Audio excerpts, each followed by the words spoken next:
Tatapos lang natin maligo. Press na po tayo. Ngayon, ito yung iniinom kong vitamins. Yan. Yan ang Luxy Protect. Inom na po tayo.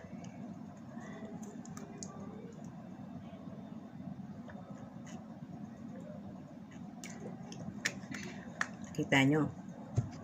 Kasi tayong mga kadama, mga OFW, kailangan talaga may vitamins tayong iniinom. Kaya talaga may food supplement ako. Food supplement po yan, Luxy White. Luxy Protect. May Luxy White din to. Ngayon, pag nagpa-member kayo, yan ay mas mura nyo makakabil. Kahit saan po bansa meron yan. Kaya healthy po tayo. I'm 53 years old. Pero dahil sa Luxy Protect, I'm feeling young. Forever young po tayo.